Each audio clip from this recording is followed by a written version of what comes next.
Makasih Bang ya.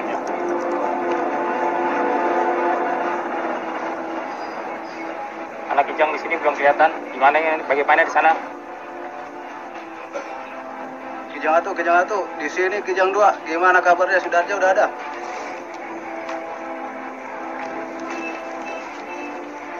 Kijang 2, Kijang 3, tersangka masih belum nampak. Ganti.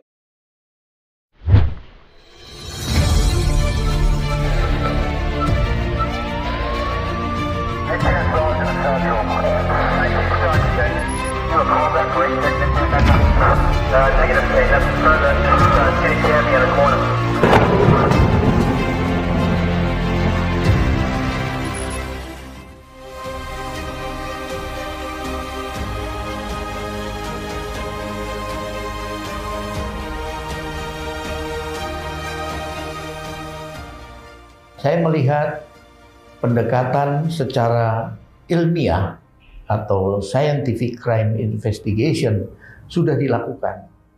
Baik pemeriksaan DNA, sidik jari, kemudian IT, CCTV, semua sudah dilakukan.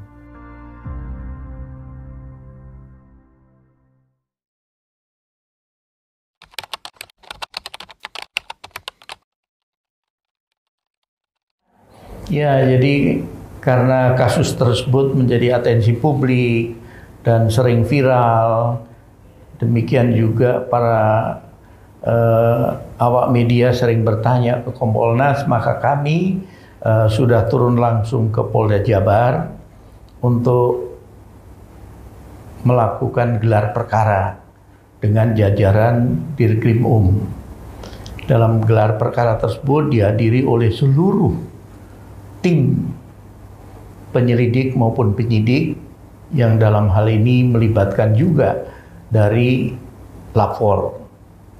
Dari gelar perkara tersebut yang dipaparkan oleh Wadir Krim saya melihat dari kacamata saya sebagai mantan penyidik yang juga pernah menangani kasus semacam itu, upaya yang dilakukan sudah optimal. Artinya semua aspek sudah dilakukan pendalaman. Nah, saya melihat pendekatan secara ilmiah atau scientific crime investigation sudah dilakukan. Baik pemeriksaan DNA, sidik jari, kemudian IT, CCTV, semua sudah dilakukan. Saat ini para penyidik masih melakukan pendalaman terhadap beberapa alternatif motif.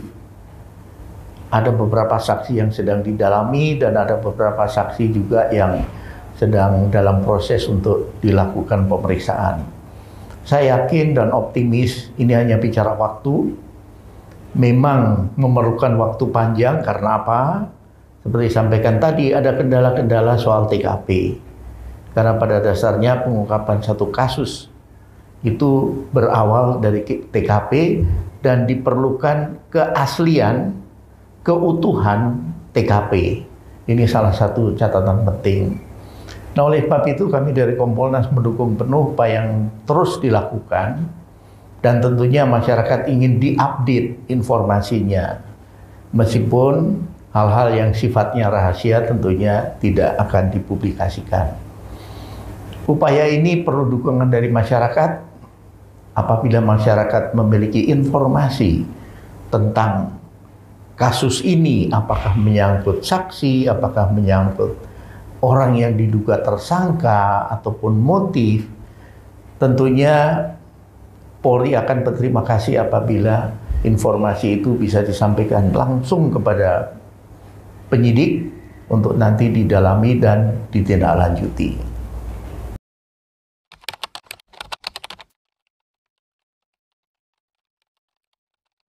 Ya tadi karena TKP sudah tidak utuh lagi, kemudian yang kedua karena cuaca ya hujan. Hujan itu akan berpengaruh ketika bekas tapak kaki atau tapak sepatu orang itu bisa kemudian berubah dan sebagainya. Kelembapan juga akan mempengaruhi bagaimana keutuhan sidik jari dan atau DNA dan sebagainya.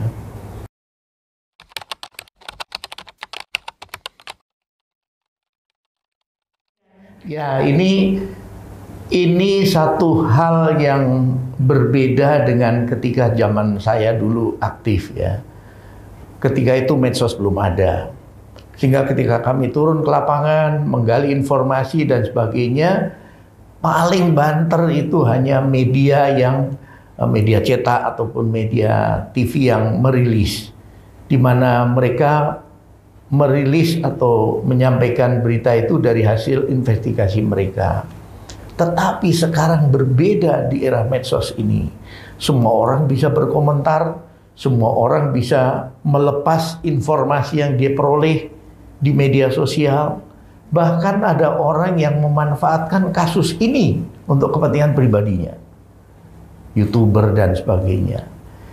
Kalau informasi itu kemudian ada korelasinya dengan proses penyelidikan yang berjalan, ini akan mengganggu. Artinya penyidik sudah mengarah ke salah satu target. Kemudian ada yang mempublikasikan lewat medsos. Ya orang itu bisa lari, orang itu bisa menghilangkan jejaknya dan sebagainya. Inilah plus minusnya dunia medsos sekarang. Di satu sisi orang bisa mengekspresikan secara bebas, menyampaikan informasi lewat media sosial. Tapi di sisi lain apabila info yang dilepas di media sosial ada kaitannya dengan proses yang sedang berjalan, ini akan merugikan. Tentunya himbauan saya kepada masyarakat apabila memiliki informasi yang berkaitan dengan kasus ini sebaiknya langsung sampaikan saja. Itu wujud partisipasi publik dalam pengungkapan kasus.